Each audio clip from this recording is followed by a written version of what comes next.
Hi, it's Dr. Joel Kreisberg, and I'm pleased to have a conversation with Reggie Marra.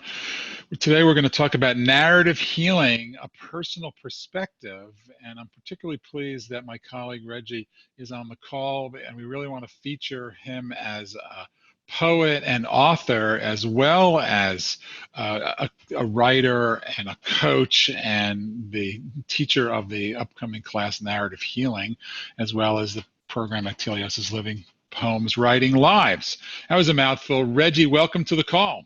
Thanks, Joel. It's always good and fun for me to speak with you. So I want to go all the way back to sort of the beginning. I mean, how did you get involved with writing?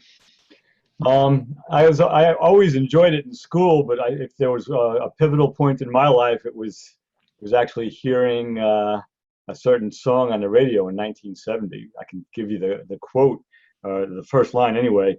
I have seen the morning burning golden on a mountain in the sky, aching with the feeling of the freedom of an eagle as she flies. That was Chris Christopherson. And long story short, I found out his whole history, and I wanted to be able to do what he was doing at the time.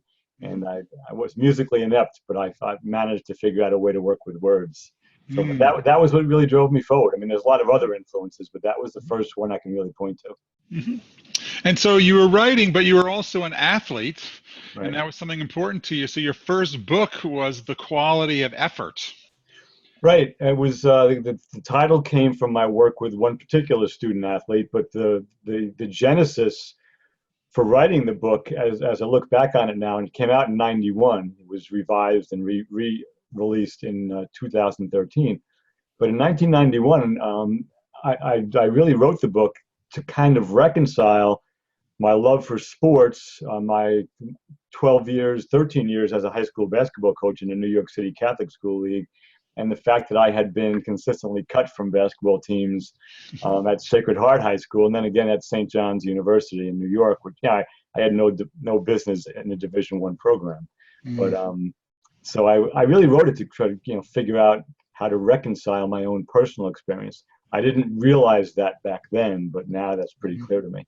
I know, but you were a teacher, and then you were an athlete. But it's interesting. So you reconcile. So that's beginning of now writing is healing. Yeah, I mean, that language was not available back then. I mean, to me, other people might have been using it, but by all means, I mean, the book, I mean, The Quality of Effort. This is the revised version of it. Integrity in sport and life for student athletes, parents, and coaches. That was a healing book for me, and not just because of my experience with the student athlete, with my own getting cut from a basketball team, but even with my experience as a teacher and the coach, because I learned that you can't save everyone. It always doesn't work out well, and just because you work hard doesn't mean you're going to win. So, and that's again that we all learn that at some point in our lives. I think that the quality of effort was my manifestation of that learning. But well, yes, and that was learning, but that was also healing. Yeah. And you began to, as you moved from an educator to a coach, you bumped into a few important authors and educators and researchers who work specifically and done research about writing as a method for healing. Sure. Yeah. I mean, off the top of my head, an essay by Mary Catherine Bateson, who actually is an anthropologist. But her essay, she has a book by the same name, Composing a Life. It's just the importance of having multiple versions of your life story and writing the one and using the one that really serves you best. And she wasn't writing specifically about healing, just from an anthropological standpoint. James Pennebaker's work, and he's a researcher down at the University of Texas. I forget which, maybe Austin, don't quote me on that.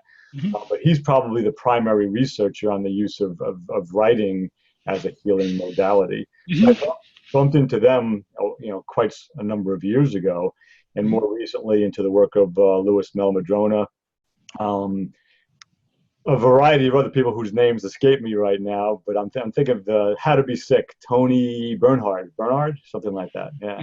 Yeah. So there's just a lot of evidence for it, and there's a lot of examples that are purely anecdotal. That expressive writing is definitely a healing modality. when done with some kind of focus and intention behind it. Right. Well, I've heard you talk about Pennebaker's book, and I mean Pennebaker's work, and I think you're pretty familiar with it. But I mean, what stands out about Pennebaker's work that really that showed the value of writing as a tool for healing? Basically, because he was surprised, he didn't set out to do that, and he was surprised by what he found.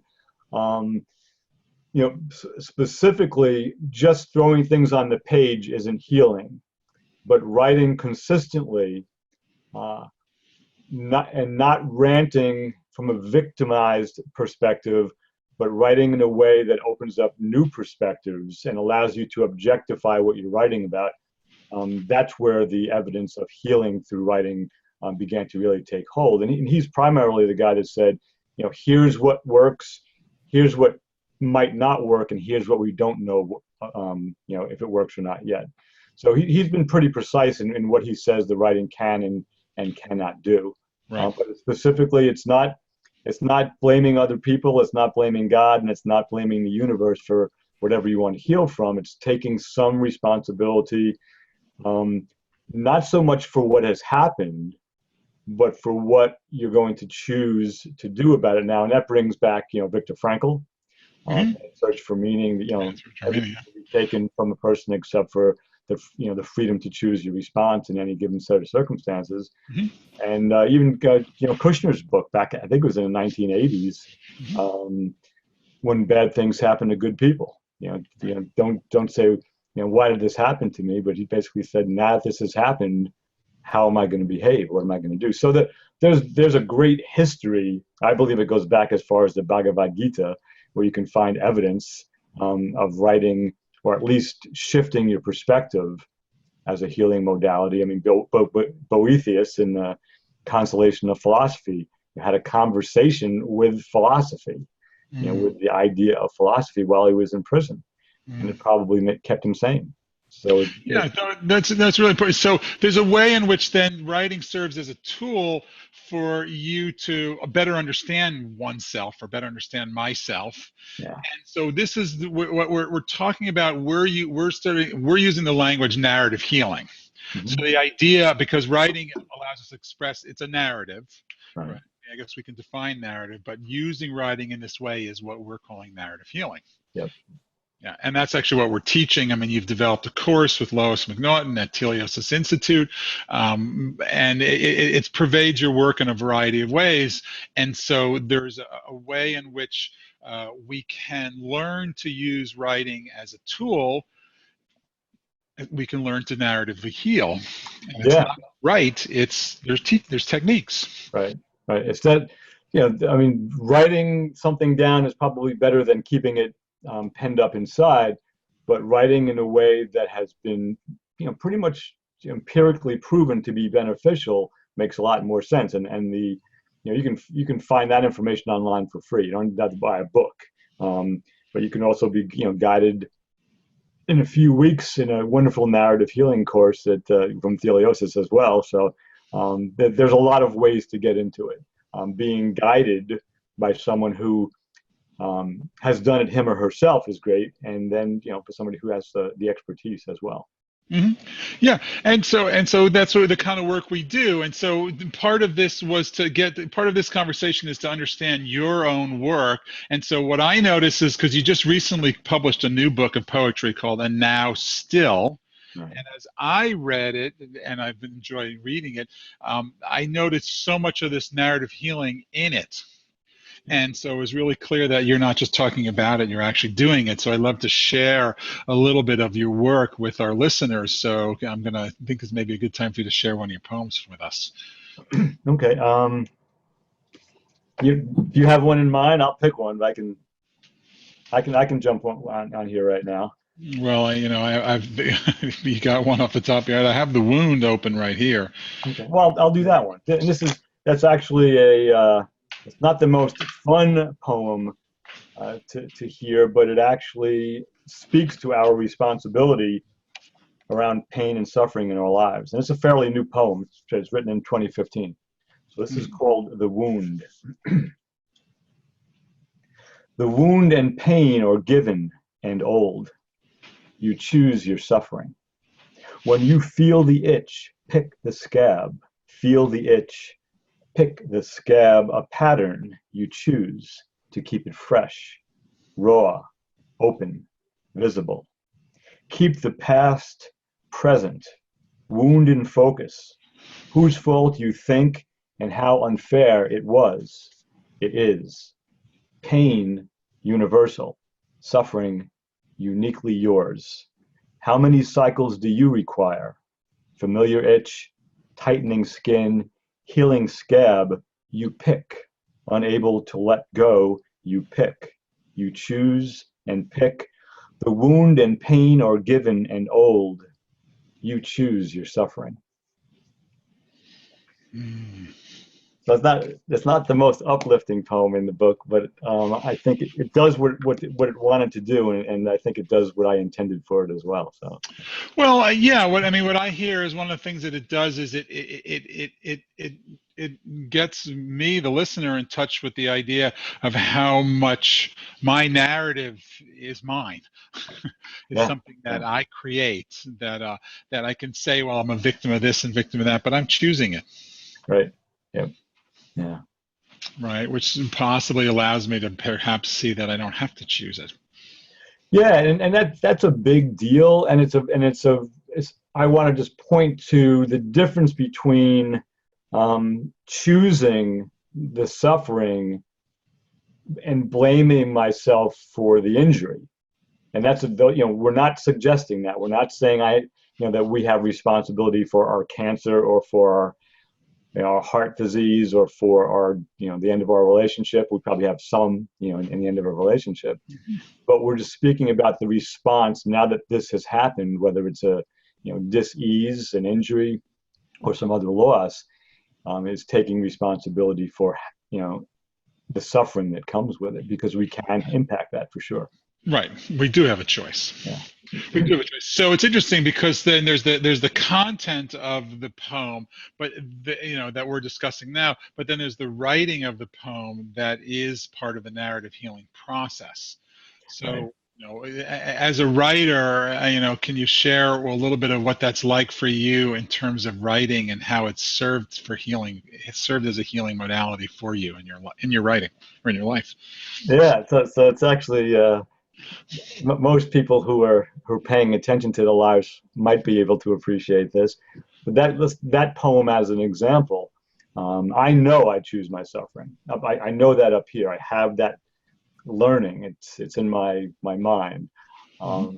That doesn't mean I stop choosing poorly, or that I stop going back to the past and keeping my suffering going unconsciously. So what the poem does for me, what the writing that poem did for me, but the existence of it now is much clearer for me, is to really get into the nuts and bolts of how I choose my suffering and how I might make things worse in my own life. The idea of the scab, picking the scab, you choose to pick it, it itch, and you go back into it and you keep on going back. So what writing tends to do for me is two, well, probably more than two things, but two big things. Is it creates clarity, Mm-hmm. and in so doing, I don't know which one of these comes first. I haven't thought about this. This will be an out loud thought here, but it also helps me shift perspective or deepen and broaden perspective, and through that, the clarity probably does come. Mm. So this was this poem serves me well, because now that I've written it, I can't make believe I don't know. Mm-hmm. And it's just a deepening of knowledge, and maybe more of an embodiment of it for me. Well, it's interesting. So what you're describing is increasing perspective, right? As something that comes from the writing process. Right. Um, and it's interesting. We don't tend to. I mean, when we think about our healing process, this is something that we do in the narrative healing class. We talk about the structure of the pathogenic perspective and the structure of the salutogenic perspective. What is the first stage of the salutogenic or health generating perspective is what is the fancy word cognitive appraisal, but understanding what's really going on. Yeah. Right. Yeah. And understanding really going on is getting the full perspective. right? You know, the picture, what's happening to me. I mean, in some ways you say, well, it's a diagnosis. Well, diagnosis, isn't that great? You've been told you got this particular thing, but the next stage is, what does that really mean? What does that mean to me? Right. Well, we are given by the medical system what it means to our body in terms of historical perspective. Right. Yeah. Yeah. But we're not really given much chance to figure out what that means in terms of me understanding my own history, or what it says about how my history has brought me to this point, right? Yeah, and then how I can use that to understand where I'm going, Right. right? So therefore, how do I can understand myself, and how narrative healing fits here is the potential to let me begin to explore what meaning my experience has through. Yeah, and that's I like the way you laid that out, because that's consistent with what I when I mentioned Pennebaker earlier. Mhm. It is about getting the coming to some sense of meaning that serves us and broadens our perspective. It's not about the rant on the page about, why did this happen to me? And the way you just articulated that is 100% consistent with that idea. And it's we might begin with the rant. I mean, I have at least one rant in this book because it's part of the bigger healing story. But the rant itself isn't typically good enough.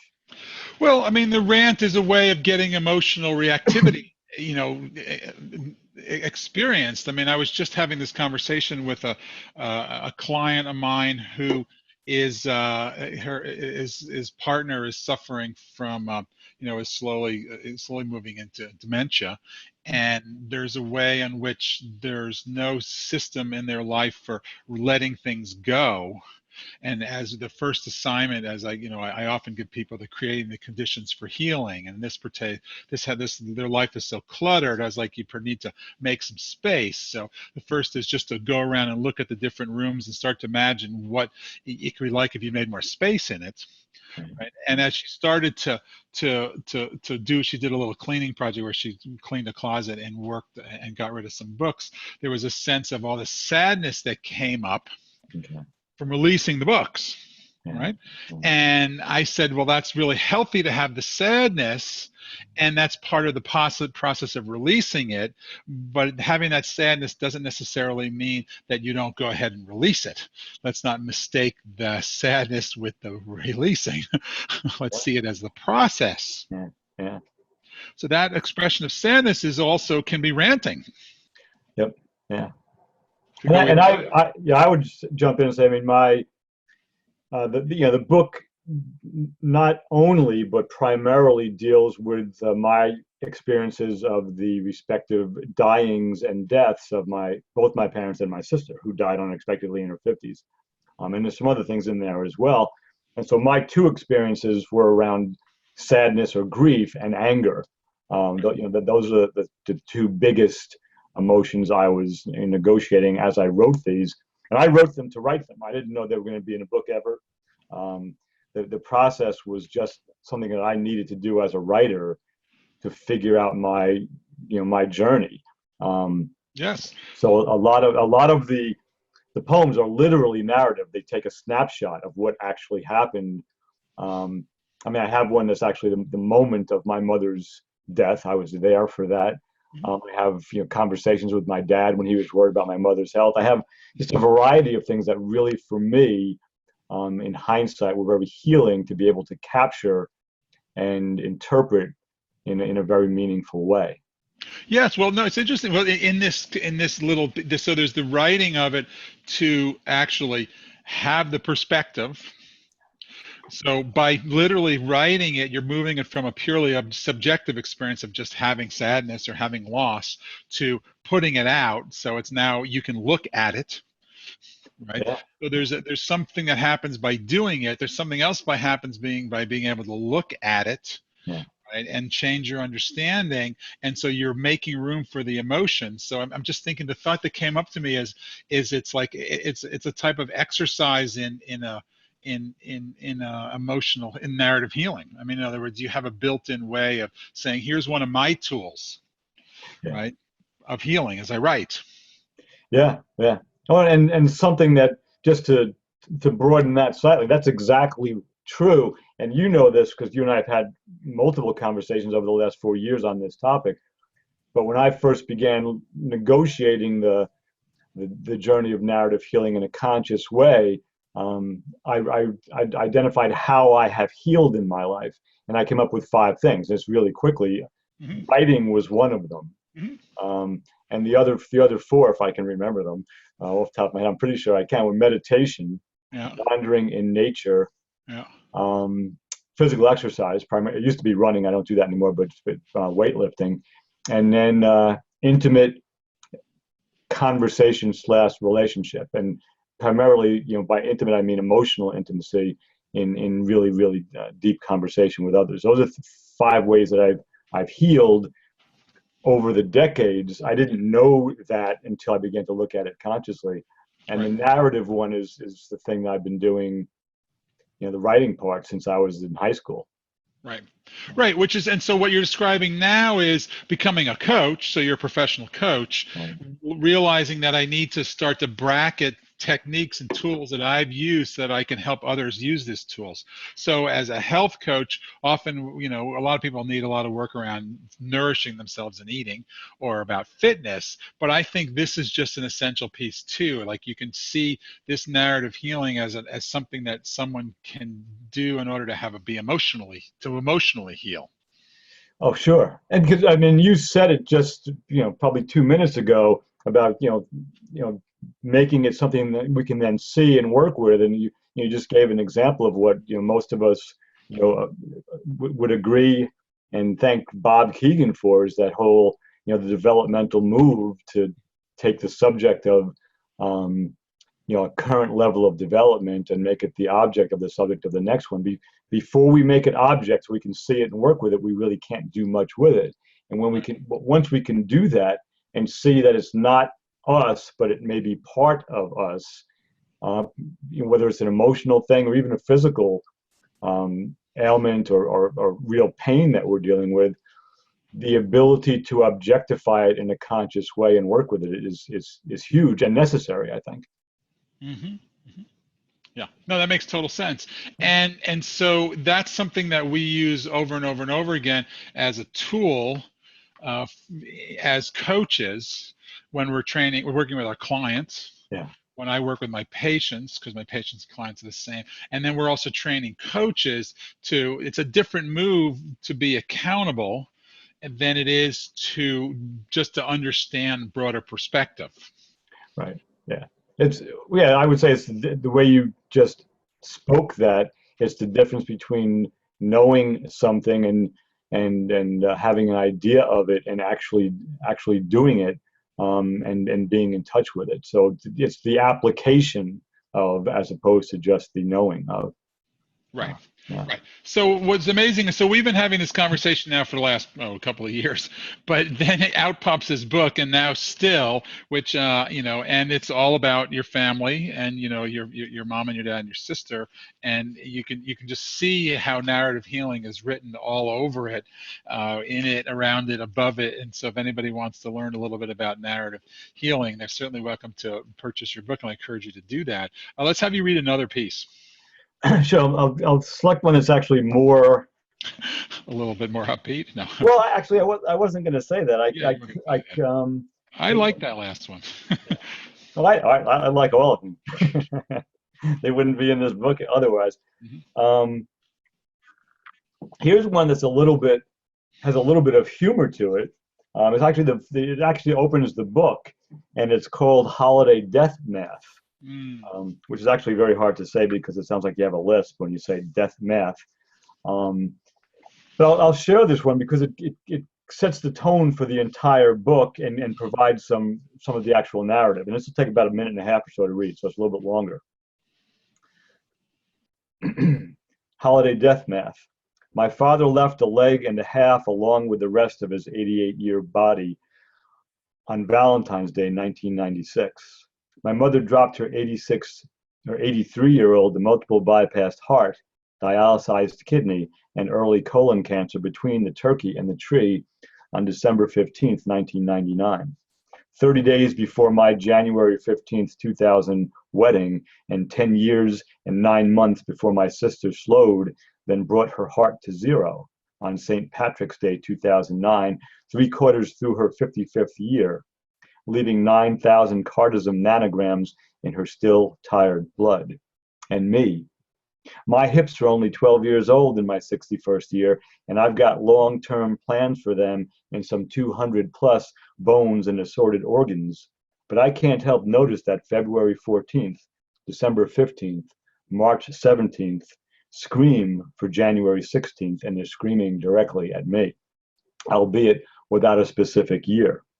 And while the day after my anniversary means less now that I'm no longer married, with not quite 13 years of marriage and the continuing education of divorce, I feel I'm beginning to understand some things and in no hurry to go anywhere without this body, especially to fulfill a coincidental family death sequence or arbitrary arithmetic progression.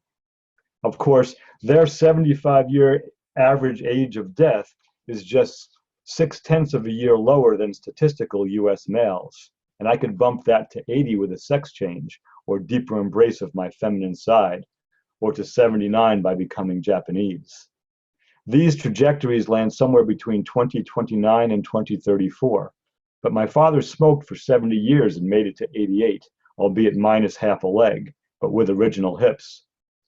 And I've never smoked, have a resting pulse of 58, total cholesterol 169, triglycerides 56, and I've been laughing for more than 50 years, long before Norman Cousins prescribed it.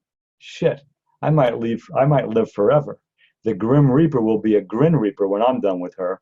I eat filet of sole with a dark night glaze and midnight chocolate cake. I know I'm vast emptiness, eternal presence, and original face. And that infamous hot dog vendor can't make me one with everything, because I always already am, and with relish to boot. I like that one. Well, I mean, see, and that one for me, and there's, it's all the statistics and the dates of death, and but there's a certain lightness to it that I've found through paying attention to it. It's not fun. Grieving is real, mourning is real, mourning with a U in it. But there's a certain lightness that I found because, I know I'm going to die. I don't know when, I don't know how. But I looked at these stories, and laughter is just a lot healthier for healing than incessant crying for me. Yeah, well, but laughter also reflects a certain way of seeing that life is going to continue. That life is there. I guess I was going to say, I was thinking of the Buddhists. So like you get the joke, what is, but that laughter is very healing, but it doesn't take anything away from the sadness. It puts it into perspective. We're back to perspective again. Right. Yeah. Yeah. I mean, and it's easy to jump into writing as a healing modality and narrative healing and getting it on the page, and getting caught in, I'm not even sure which word I want to use, but forgetting the humor of the world, forgetting the laughter, forgetting the joy, and recognizing that it's okay to laugh in the middle of suffering, as long as you're not laughing at somebody else's suffering. But it's just part of a much bigger picture, and we try not to leave anything out. We want this to be a very integrated approach to healing, not one that's stuck in a particular worldview. Mm-hmm. Mm-hmm. Yeah, no, it's important, and so we're trying to, so I think one of the underlying elements is that I think because this isn't really just for health coaches. This is for coaches in general. It's also just for any general listener who wants to understand that our story is part of our healing. I mean, that's what narrative healing really is. Our story is part of our healing. There's a way in which we've inherited a cultural bias that looks at healing as something that we have to do to our bodies versus something that we have to participate in wholly. right? So our interest in working together and our offering is giving people the tools and the skills to actually to allow us to see our story as part of our healing. Yeah, absolutely. And I'm glad you said that, because as we know, healing may have nothing to do with curing anything. They can go hand in hand, they can emerge together or one after the other, but it's very possible to heal without being able to cure whatever it is that, from a physiological standpoint. Healing is available, even if curing isn't. And we know that. We know real stories of it. So it's important to hold that.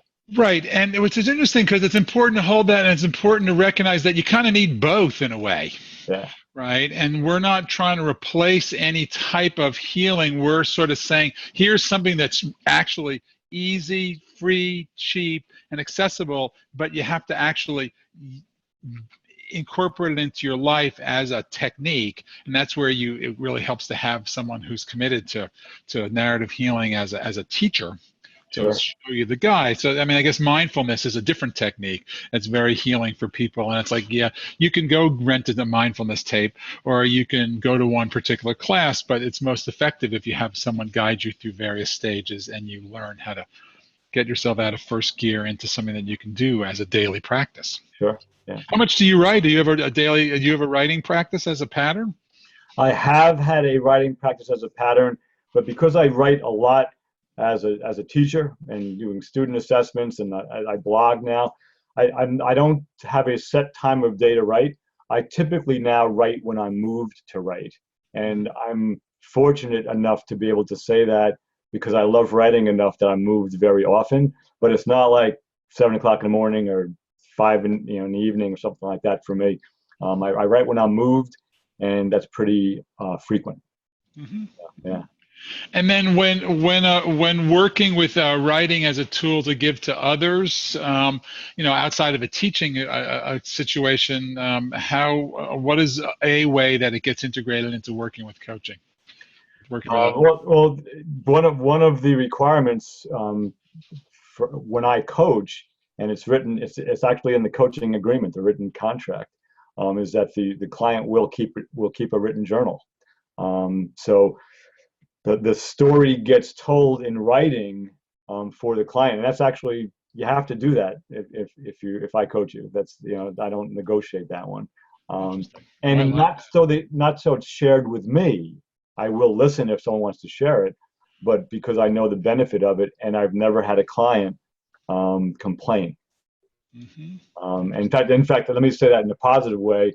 The vast majority of clients are grateful for having to write things down, because they discovered things that they may not have come to had they not done the reflection in writing. Right, Yeah. right. So this is really a key piece that we're trying to sort of get at in our conversations and in our training, which is not trying to place anything. We're just saying the opportunity is so big to use writing. Yeah. Oh yeah. It's interestingly, when you mentioned that we're not trying to that curing and healing go, it's important to have both sometimes. We'd much rather have both. Interestingly, that I have 12-year-old hips, that, and that was a big deal for me. I was a pretty decent athlete and a 25-year runner, competitive age group runner, and I so I got cured. I had osteoarthritis. I had no cartilage left in my hips. It was very painful, and I got cured by basically having them replaced. Um, and I've never written about that.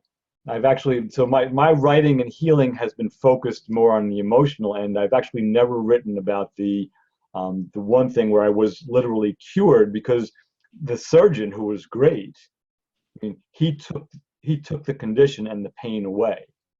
And so the curing was there, and I didn't write about that looking for healing. I think I've healed through it, but I never wrote about that one particular issue, and that's a mystery to me. And maybe that's something that will emerge at some point, but I can't explain that one. Mm, interesting. Yeah, yeah. Yeah, and so it's fascinating.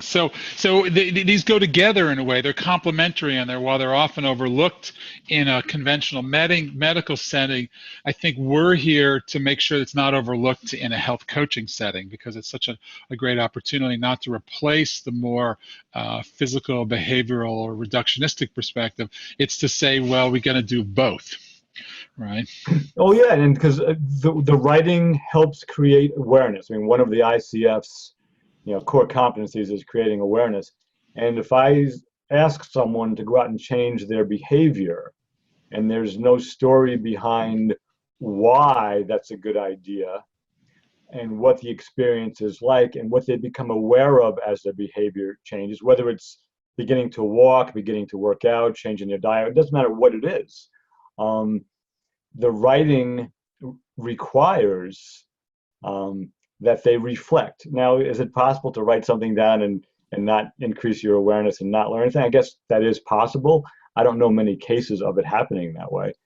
But the coaching that requires or at least suggests written reflection brings the component of creating awareness right to the forefront, which coaching that simply attempts to tell someone to change their behavior doesn't get at. And I think that's a big deal. Yeah. So actually, it's interesting because you're describing it as a muscle. It's a Yeah. muscle you have to use Right. to Right. practice, right? And that's just as much of a muscle as eating well and as exercise. So Yeah. it's emotional fitness in a way, using a mental skill to create a kind of an emotional fitness. Yeah. I mean, because the writing, as just as chewing thoroughly, all right, and not doing 15 other things while I'm eating my meal helps me digest my physical food. Writing as a reflective practice helps me digest my emotional and cognitive and even spiritual food, that which I take in on a daily basis, which isn't necessarily physical. So Mm. there's a help with the digestive and the assimilating process for sure. Yeah. Yeah, that's good. I like that. That gives us a moment for you to hear another poem. Okay. Dessert. Well, yeah, The dessert. appetizer, the main course. Now I want some dessert. So here's like I read the first poem in the book, so let me provide the final poem as well. And not that I won't read another one if you'd like me to, but this is a new one again. Is written in 2015. Um, and I joke, I've read this in public already, and I joke that it's a poem for anyone who's been waiting to finally figure out the secret to living a conscious life. I finally figured it out, and it's in this poem.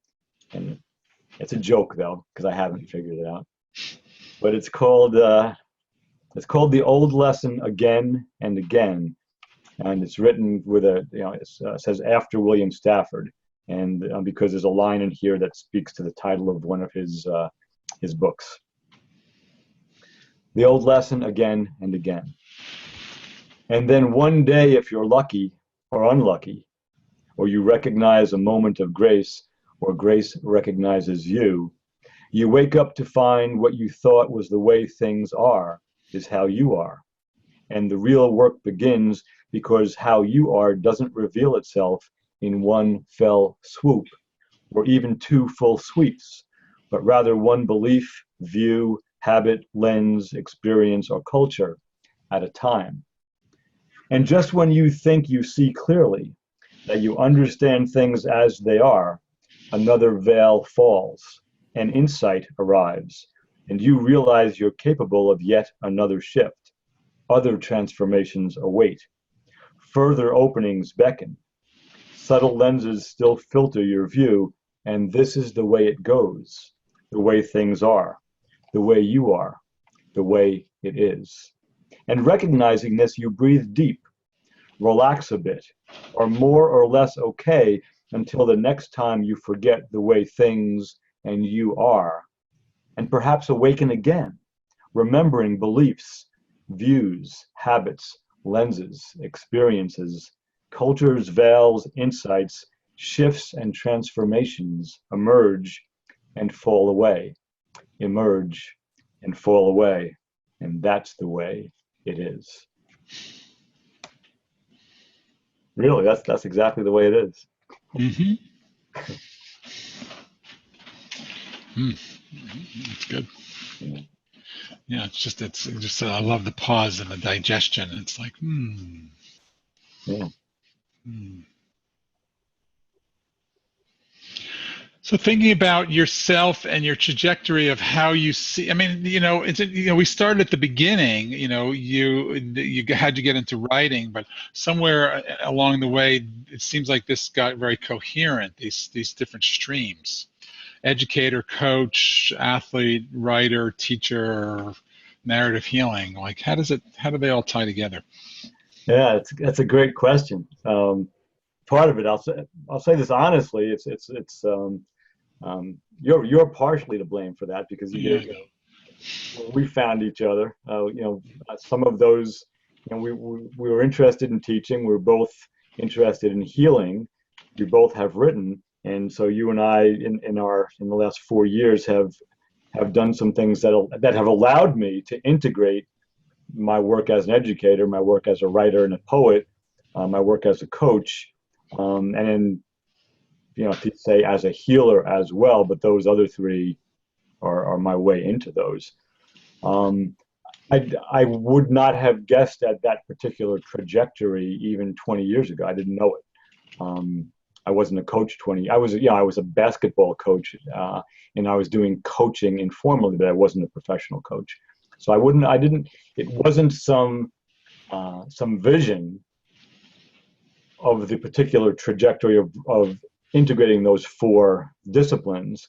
But what it was for me was a consistent trajectory, and this is where I think the personal vision came into play for me, was I was always interested in my own development.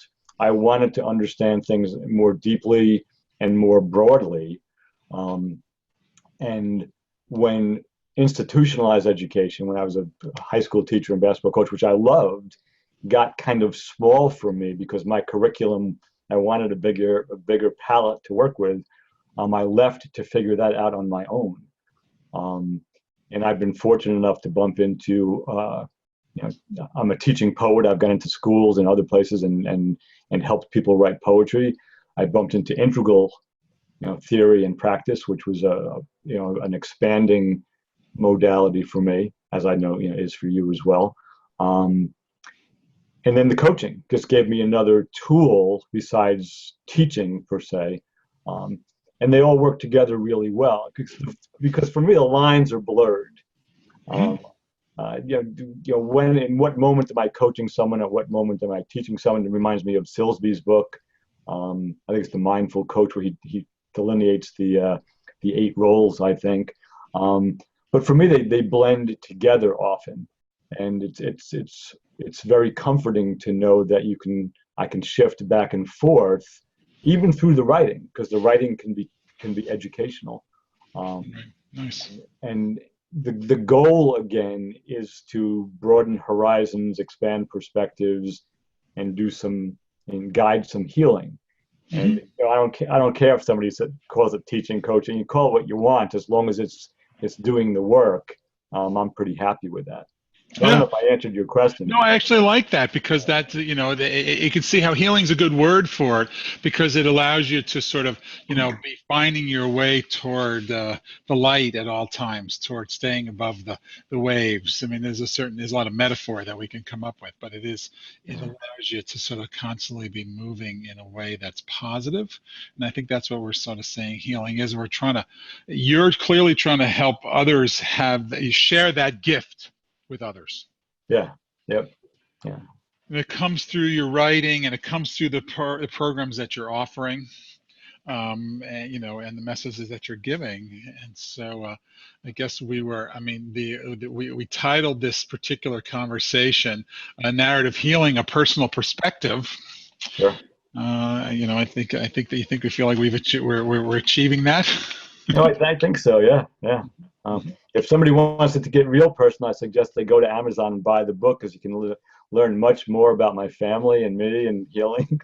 I'm going to hold it up my turn so you don't have to do it, right? I really, I'm really enjoying the book, and I would say I would actually encourage if you're a health professional, I think it's really worth reading because it really gives you the perspective of both just as a person who has to deal with illness and disability and death in a family, and as well as the how modeling how one can use getting in touch with oneself as a way of steering through that course, which is everybody's.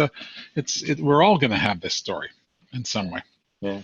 No one given enough time um, doesn't run into aging and death, as far as I can tell. So, and whether I'm negotiating my own or my loved ones or my close friends, it's very real. It's very real. Yeah. So, so I think that's kind of so I really encourage you to get the book. There's courses at teleosis.org. I don't think we're going to be date specific. I check out our website at any time to see what courses that Reggie is teaching, because I think that the courses cycle through over and over and over again. Right. I thank you for joining this call, Reggie, and I look forward to working with you some more and the next chapter. Yeah, no, you're very welcome. I always enjoy our conversations, and this one was nice and relaxed too. We weren't trying to jam something into 3 or 4 minutes. I know, that's So good. it's actually good to have an extended conversation. And again, I appreciate the opportunity to do some work with you and Teleosis. It's fun for me, and I think we're doing some good work. All right. Yeah. Thanks.